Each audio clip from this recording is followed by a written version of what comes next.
પરિત્રાણાય સાધૂનામ વિનાશાય ચ દુષ્કૃતામ ધર્મ સંસ્થાપનાર્થાય સંભવામી યુગે યુગે. અર્જુન, હું તને હવે જ્ઞાન, વિજ્ઞાન, યોગ જે તે પૂછી રહ્યો છું એની હું જ્ઞાન આપું. અર્જુન, જ્યારે માણસ પોતે ક્યાં છે, કેમ છે, શા માટે આમ થયો, ઈશ્વર કોણ છે, મને ઈશ્વર મળશે કે નહીં, આ બધી વાતો કરીને એને જ્ઞાન કહેવાય. આ બ્રહ્માંડમાં બે વિશ્વ છે. એકનું નામ છે પદાર્થ વિશ્વ, જેની અંદર પાંચે તત્વ આવી જાય, જેની અંદર ધરતી, પાણી, આકાશ, વીજળી, બધું તમામ તત્વ, વૃક્ષ, સંપત્તિ, પર્વત, નદી, આ બધું જે આમાંથી જે પણ બને એ બધું પદાર્થ છે. એક આ વિશ્વ છે.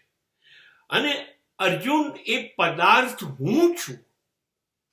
ભલે નિર્જીવ દેખાય, જડ દેખાય, પણ જડમાં પણ હું છું. અને અર્જુન, માણસ જેમાં ચૈતન્ય છે, ચેતના છે, એ ચેતનાનું વિશ્વ, જે બુદ્ધિનું વિશ્વ છે, લાગણીનું વિશ્વ છે, એમાં પણ હું છું. એટલે બંને વિશ્વ, જડ અને ચેતન, એમાં હું છું.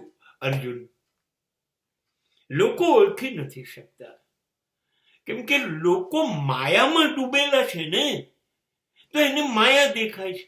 માયા એટલે હું અને મારું.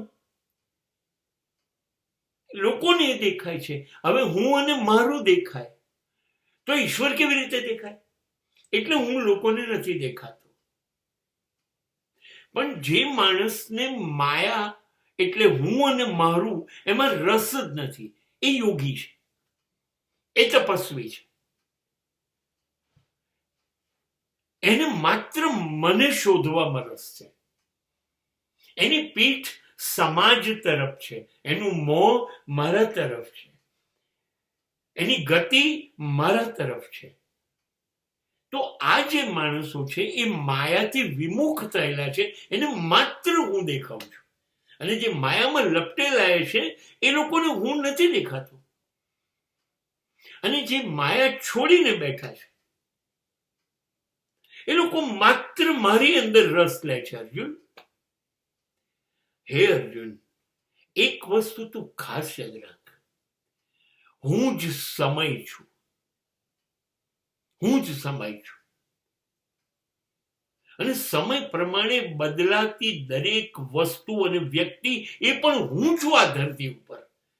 પણ ઓળખવાનો લોકોને સમય નથી. આ વિજ્ઞાન છે અને મને ઓળખવું એ જ્ઞાન છે.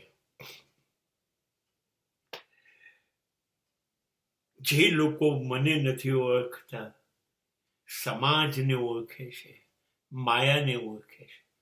એ લોકો છે ને આ પૃથ્વી ઉપર અયાશી કરવા આવ્યા છે, સુખ શોખ, મોજ સગવડ.